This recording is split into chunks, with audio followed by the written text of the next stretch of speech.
Close your eyes for a moment and imagine that everything you feel, even what you've never said out loud, is being read by an invisible intelligence.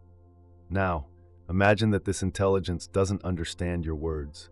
She doesn't respond to what you say, but to what you vibrate. Perhaps this explains why, even after so many requests, so many affirmations, so many views, the universe still seems silent. Are you speaking to him in the wrong language? Maybe you're asking for peace, but emanating tension, desiring abundance, but harboring fear, believing you are manifesting, when in reality you are just repeating phrases that do not come from your center. What if the language of the universe was much more subtle than words? What if, as Nikola Tesla said, the code of reality was made of energy, frequency, and vibration? Today, let us descend together into that deep silence where your soul truly speaks, and where the universe finally listens. There is a silent but common misconception in the world of manifestation, the idea that the universe responds to what it says that wants. You repeat mantras, affirms intentions, write lists, say prayers, but nothing changes, and the emptiness of the absent answer turns into frustration. Because without realizing it, you speak the wrong language. The universe does not read words, he reads frequencies. It's like trying to talk to a radio station using only visual cues. You can wave all you want, but if you're not on the right frequency, there will be no tuning. Nikola Tesla, one of the greatest geniuses in history, already sensed this mystery. If you want to understand the universe, think in terms of energy, frequency, and vibration. That's not just a pretty phrase. It is a silent warning to those who still believe that reality changes through speech, not through vibrational emission. You can ask for love 1,000 times, but if your energy screams rejection, the universe will respond to the scream, not the request. Because in the quantum field, what you emit is your truth, and reality only responds to energetic truth, not mental fantasy. The language of reality is silent. It reveals itself in the tone of your field, in the frequency of your heart, in the vibration of your internal state. So the first step is not learning to speak louder. It is learning to silence the noise and honestly feel what your field is transmitting right now.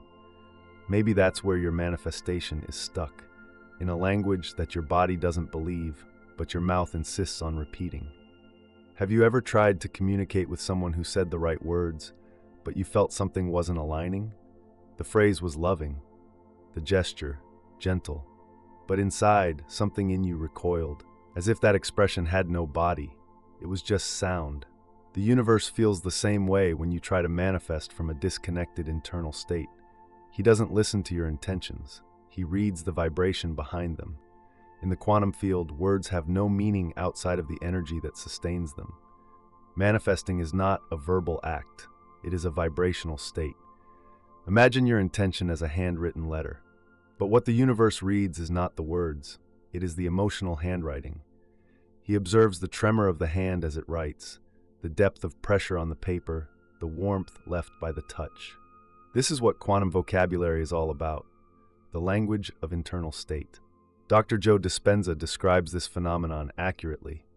He teaches that the brain and heart, when in coherence, that is, in electromagnetic harmony, become powerful emitters of information to the field. But when the heart beats with anxiety and the brain repeats positive affirmations, the signal sent is one of conflict, and the universe responds to conflict, not intention. Synaptic plasticity, the brain's ability to reorganize itself based on repeated experiences and emotions, also plays a part in this silent dialogue. If your intention is new, but your body is still programmed for trauma, fear, or scarcity, the vibration you emit is still that of the old version of yourself. You say, "I want to prosper," but your cellular memory still carries the echo of never enough. You say, "I am ready for love," but your inner muscles still stiffen with fear of rejection. These are vibrational inconsistencies that do not go unnoticed by the field, because deep down, the universe responds to the version of you that is most active, not the one you want to activate.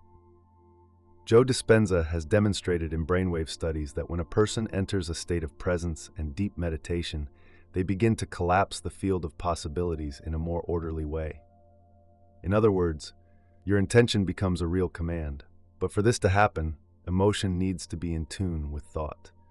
There is no point imagining a bright future if the body still vibrates with ancestral fear. This is the beauty and the challenge of quantum manifestation.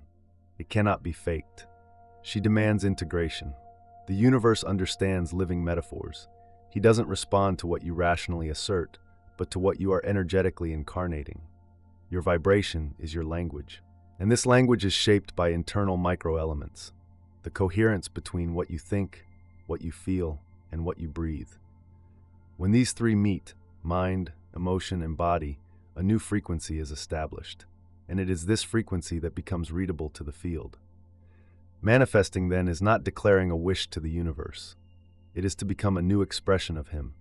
It is realigning yourself with what is already available in the field of infinite possibilities, but could not yet find you because you were speaking in another language. There is a silent pain that few can name, that of wanting something so much, and at the same time sabotaging that desire with the very energy that fuels it. Have you ever felt this? That moment when you close your eyes and say with conviction, "I want peace." But inside, there is tension. The chest closed, the stomach churning, the heart racing. The request is clear, but the field is confusing. This is where vibrational sabotage begins, an invisible but powerful phenomenon in which emotional frequency is misaligned with mental desire. And the result is the opposite of what is sought, silence of the universe. But this silence is actually an answer. It is the vibrational echo saying, "I can't bring this to you yet because your frequency says you're not ready." Anxiety disguised as desire is one of the most subtle forms of energetic noise. She doesn't scream, but she interferes like static on the radio. You think you're sending out a clear signal, but you're transmitting interference. It's as if your body is screaming for security, while your mind is repeating, "I want change." The universe hears both of them and receives a contradictory request. This dissonance occurs because desire, when fueled by fear, becomes lack, and lack vibrates scarcity. You can say, "I want a new love," but if this comes from a fear of being alone, the field doesn't hear love. It means loneliness. The demonstration does not happen because the field responds to your dominant vibration, not to your desired thought. There is a profound difference between desiring something lightly and desiring something desperately. In the first case, there is openness, space, faith. In the second, there is contraction, haste, attachment. Dr. Joe Dispenza teaches that the state of creation needs to be associated with elevated emotions. Joy, love, trust. These emotions aren't pretty, they're magnetic. They amplify the heart's electromagnetic field and bring it into coherence with the brain. This state of coherence is like a vibrational beacon to the universe. But when you crave something badly, your body goes into survival mode. The heart becomes disorganized, breathing shortens, the nervous system prepares for fight or flight. And in this state, there is no clear emission, there is only defense. Dopamine, the neurotransmitter of desire, can also become an obstacle if not accompanied by conscious intention. We live in a hyperstimulated culture where desires are inflamed at every turn. But desire without direction is just fire without purpose. It consumes rather than creates. That is why the desperate request does not manifest, because it is not, in fact, a request. It is a reflection of unheeded pain. Vibrational anxiety sabotages because it tries to manifest from a state of lack. And how the field responds to what you and not to what you wants, the answer that comes, or the lack thereof, reveals your deepest vibration. Therefore, the question should not only be, what do I wish for? But yes, where within me is this desire coming from? Is this an escape attempt? Is it an urgency to prove something? Or is it a genuine expansion of your being? Manifesting requires inner space, and this space only opens when you allow silence to speak. When you stop asking on the outside and start listening on the inside, the silence of the universe is often an invitation for you to align your field before trying to emit it. Because before any wish is granted, it needs to be truly felt. And truth does not vibrate in anxiety. She vibrates with confidence. Maybe you think you're being clear with the universe.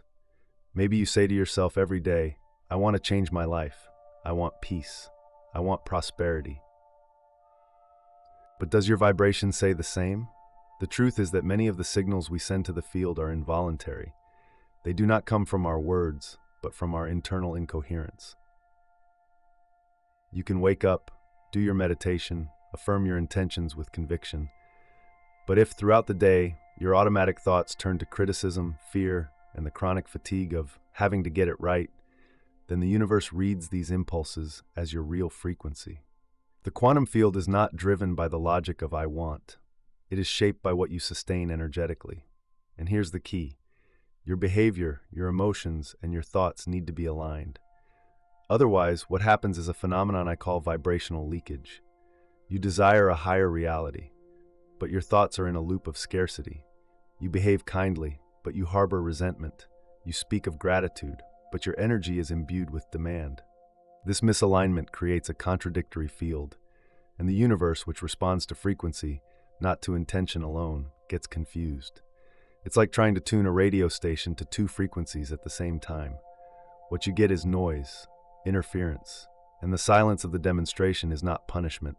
It is just the natural consequence of an unstable signal. The modern mind is conditioned to autopilot. Neuroscience studies indicate that about 95% of our daily thoughts are repetitive, and most of them are negative or anxious. These thoughts, even if unconscious, are vibrating, and they vibrate more strongly when they are not observed. Therefore, learning to listen to your own thoughts is more important than repeating new affirmations. Because true manifestation doesn't start with what you say to the universe, but with what you say to himself, silently, every day. Joe Dispenza says the only way to change reality is to change the state of being, and this requires constant attention to micro inconsistencies, those that go unnoticed but sustain the old frequency. A thought of unworthiness, a gesture of self-sabotage, a feeling you avoid looking at. Every small misalignment vibrates and therefore becomes a code sent to the field. But there is a way to realign this internal dialogue. Self-listening. Self-listening is not just listening to yourself. It's creating space within yourself to notice what's active in your field without judgment. It's becoming an observer of your thoughts, breathing before reacting. It is identifying what your energy is emitting before trying to ask something from the universe. You can practice this with simple questions throughout the day. What is my body feeling right now? What is my mind repeating without me realizing it? Is my intention in the words or in my presence? This subtle listening transforms, because you can only adjust the vibration that you have the courage to perceive. And true manifestation begins the moment you become aware of the contradictory signals you are sending out, not to blame yourself, but to be reintegrated. When behavior, emotion, and thought resonate, your field becomes a beacon. And in that silence, the universe understands. And he answers. Before any sound is uttered, before a thought is even formed, the body is already saying something. He speaks intention, in shortened breaths, in small gestures that reveal more than 1,000 words. And the universe listens. Body language predates speech, predates the rational mind. It vibrates what is most deeply rooted in you, the emotional patterns that have settled in your physical tissue, your posture, your gaze. Bruce Lipton, a cell biologist and expert in epigenetics, explains that the environment, both external and internal, has the power to turn our genes on or off. But the environment is not just the world outside. It's also the emotional chemistry your body carries every day. Your body is a constant vibrational emitter.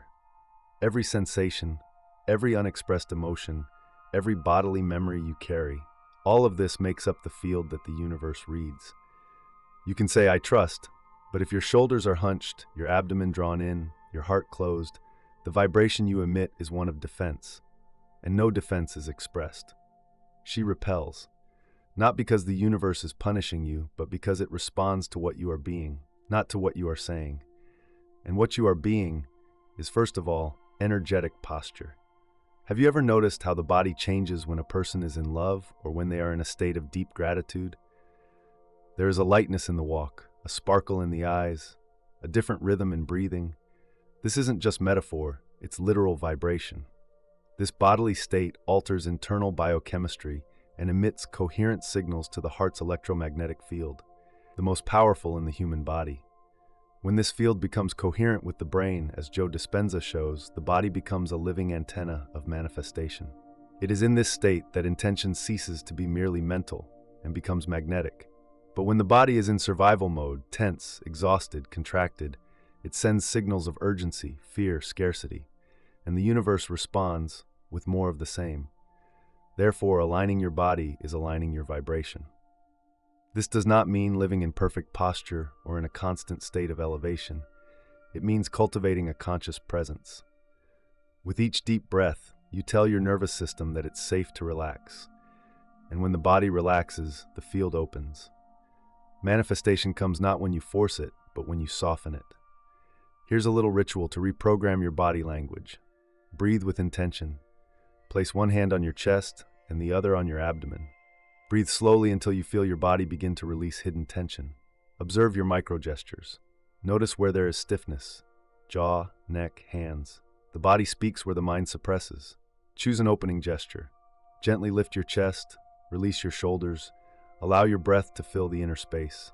This simple gesture communicates to the universe: I'm available. Remember, manifestation begins with vibration, and vibration begins with the body.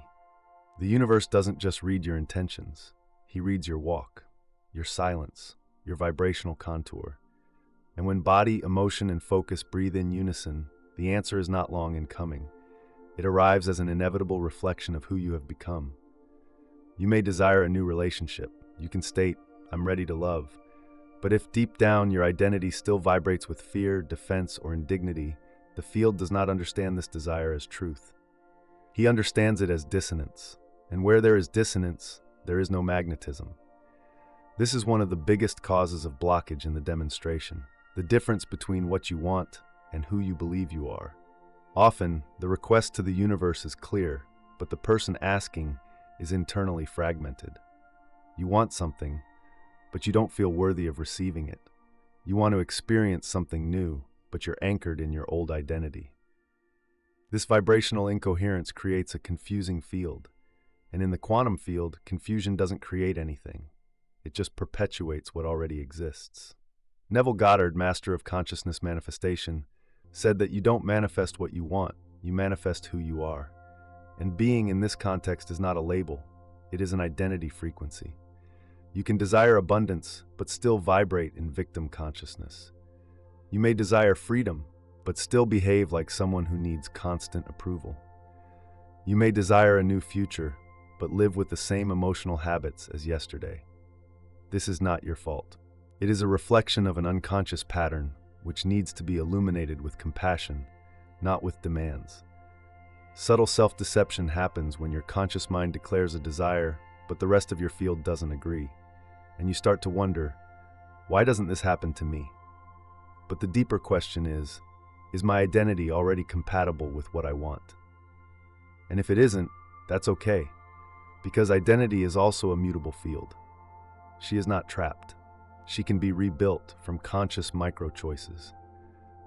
Joe Dispenza claims that every time you internally rehearse the state of your future self, with real emotion, with a clear image, and with a present body, you are literally reprogramming your being. You are teaching your body what it will be like to live in the new reality before that it manifests itself. And that's not pretending, it's a vibrational test. It's an energetic re-education. Manifestation does not depend on the universe. It depends on inner clarity, on the coherence between intention and identity, between what you ask for and what you vibrate to be. And true clarity does not come from the mind. It is born from the alignment between desire, belief, and body. So the next time you state a wish, ask yourself honestly, have I become the person who lives this? If the answer is not yet, don't blame yourself. Breathe and begin to rehearse vibrationally this new being. Because when identity aligns with desire, the field understands, and he answers. Have you ever noticed how some words carry an invisible weight? How certain phrases, even gentle ones, can cut like a blade, and others, even simple ones, can warm you like a hug? This happens because words are not just articulated sounds. They are frequency carriers. They are vibrational codes that inform the universe about the state of your consciousness. When you say, I need it, the field understands urgency. When you say, I'm grateful, the field expands. When you say, I can't, the field contracts. Every word you choose activates an emotional state, and every emotional state generates an electromagnetic field. In other words, your vocabulary is literally a creative device. But there is an important detail. The universe does not respond to the ontological content of words. He responds to the emotional vibration behind them. Therefore, repeating affirmations without presence does not work.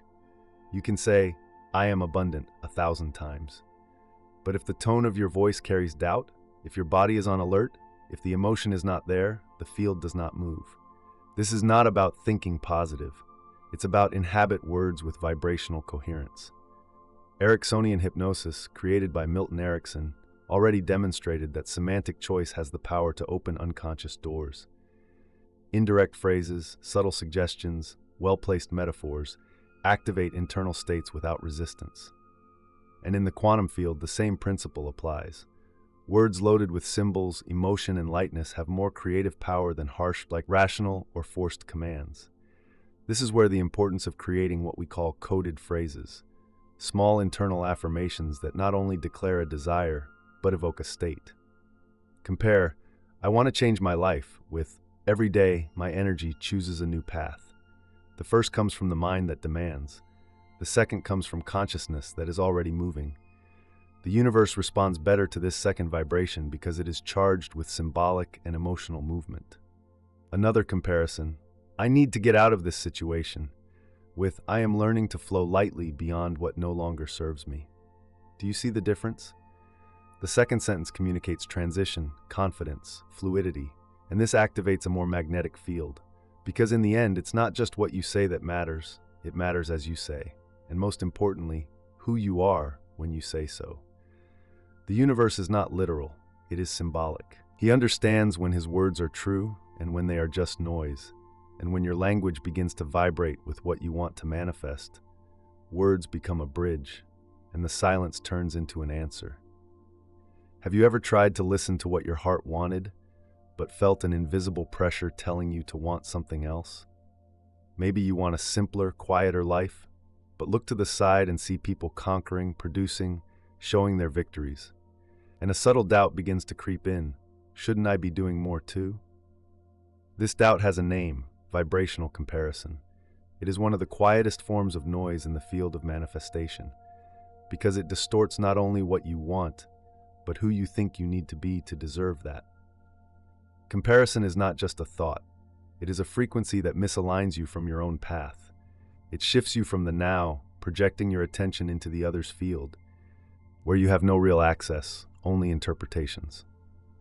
In the quantum field, where time is nonlinear and creation happens through resonance, this displacement is serious. Because you stop emitting the signal of your authentic self and start emitting the signal of what you think you should be. And the universe responds with confusion, with opaque mirrors, with realities that do not vibrate with your soul. This comparison can be social, looking at the lives of others, or spiritual, which is even more subtle. You compare yourself to those who seem to be more evolved, more connected, more aware, and he begins, without realizing it, to disconnect from himself, to try to vibrate at a frequency that it's not yours. Viktor Frankl, psychiatrist and Holocaust survivor, said that the greatest human emptiness is not pain, it is lack of meaning. And comparison is one of the biggest generators of this existential emptiness, because it pushes us towards the desire for a purpose that was not born from our hearts, but of collective expectations. This noise causes you to lose your cosmic listening, that subtle listening that happens when you are present with your own energy, the listening that allows the universe to touch you, intuit you, guide you. But if you're trying to adjust to a life that isn't yours, how can you hear the call that it is just yours? This dissonance also affects your vibration, because the desire that is born of comparison is not authentic desire, is ego disguised as intention. You may desire a relationship, but does this come from your center or from comparing yourself to someone who is in one? You can wish for success, but is it your soul asking for expansion or the fear of being left behind? You will only know if you silence the noise of comparison, and that takes courage. Courage to listen. Courage to energetically separate yourself from the speed of the world. Cosmic listening only happens when you are in resonance with your own vibrational signature. and this signature is revealed in silence, not in comparison. Because in the symbolic universe, there is no such thing as delay or advance. There is only coherence. And when you return to being true to what your soul truly wants, the universe understands and responds with the same fidelity. Have you ever wondered why, even though you've followed all the right steps, something still doesn't seem to move? Even with clarity, intention, and even effort, does the universe remain silent? Maybe it's because you're trying to talk to the universe in logical language, when the universe answers for symbols. In human logic, everything is linear, cause-effect. In quantum logic, everything is symbolic resonance. This means that reality is not organized in chronological order or reasoning. It is organized by vibrational coherence with living inner symbols. Imagine your life is like a lucid dream. In the dream, you do not interact with what is literal. You interact with hidden meanings, with archetypes that speak directly to your soul. This is what the universe is like, a symbolic field of vibrational mirrors. Therefore, often it is not the action itself that generates the result, but the internal state that this action represents. You might donate out of guilt, and the field responds with more scarcity, or you can give a little with gratitude, and the field expands in abundance. The difference is in the energy symbol behind the gesture. Carl Jung said that the symbol is the bridge between the unconscious and the divine. Greg Braden teaches that reality is shaped as we enter into coherence with heightened emotional states, which are, in fact, symbolic states of surrender, faith, trust, courage. The universe understands courage. He understands surrender. He understands presence. These are not just emotions, they are vibrational keys. And every time you activate one of them in your body, you send a tuning signal to the field. Therefore, it is more efficient for you to embody the symbol of your manifestation than trying to describe it in mental detail. If you want prosperity, ask yourself, what is the inner symbol of my abundance? It can be a place, a color, a gesture. It could be a movement in the body, a look, a smell. This symbolic coding is much more accurate than soulless, repeated phrases. This is quantum magic. Use the invisible as a bridge between your current state and the reality that already vibrates in another layer of the field. Because when you become symbolic with life, instead of just logical, the universe reveals itself as living poetry. And the demonstration ceases to be a project, to become an inevitable mirroring of its essence. Perhaps the deepest question is not, why doesn't the universe answer me? But yes, am I being clear enough about who I am? Vibrational communication does not happen by force of will. It happens by energy coherence between what you desire and what you embody. Because in the field of manifestation, being understood by the universe does not depend on words nor on effort, but on presence, of inner truth. You can mentally repeat all the affirmations you know, but if there is no resonance between your identity, your emotion, and your body, the universe does not listen, or worse, he listens to different things at the same time. Being consistent is not being perfect, it is to be one. It's aligning your inner layers, thought, feeling, action, so that your energy speaks one language. When there is internal fragmentation, the field interprets it as noise. When there is coherence, the field responds like a mirror.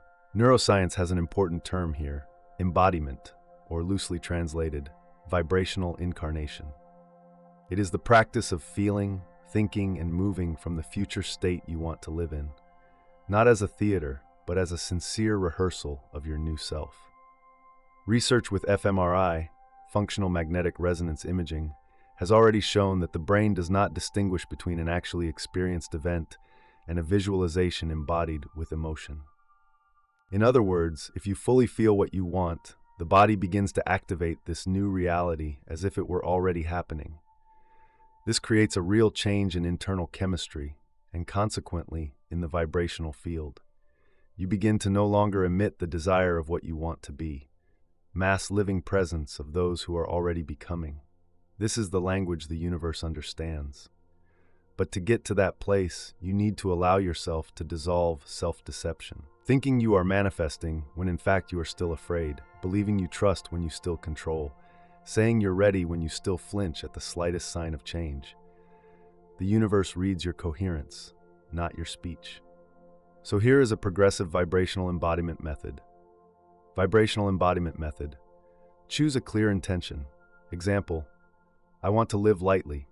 Ask yourself, how does a light person walk? How does he wake up? How does he speak? How does he move? Choose a daily symbolic action. It could be walking more smoothly, eating more slowly, speaking more slowly. Small incarnations of what you want to live. Reinforce with an anchoring gesture, something that represents this frequency. Hands on the heart, a whispered word, a longer breath. Do this gesture whenever you notice yourself getting out of your vibration.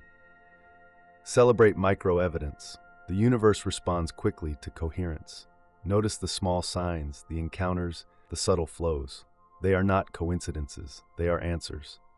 When you embody what you desire, even in small doses, you become a magnetic field. No longer someone who asks, but someone who and in the symbolic universe, who and has already manifested. Because being understood, after all, is not being heard. It is to be consistent with its essence. And then the universe doesn't need to decipher anything. He just gives it back with precision, with a mirror, truly. Close your eyes once more. Feel your body now. Don't try to understand with your mind, just feel. How many requests have you made to the universe that went unanswered? How many times have you thought you weren't being heard, when, in fact, is your vibration that does not speak the language of your soul? Maybe the silence you interpreted as rejection was just an invitation to return to your center, to realign the frequency with what is true, with what is whole. Manifestation does not begin with desire. It starts in internal listening, in the courage to embody what is asked for, even before seeing it, even without guarantees. Because the universe does not read future intentions. He reads what you vibrate now. And if you want to transform your reality, no need to shout, nor repeat, nor beg. You just need to become the energy of what you want to live. This is the secret language, the frequency where everything translates effortlessly, where the field understands and responds. So I leave you with a question, not to be answered now, but to accompany you like a whisper in time. What if what you desire most can only find you when you stop asking and finally start being?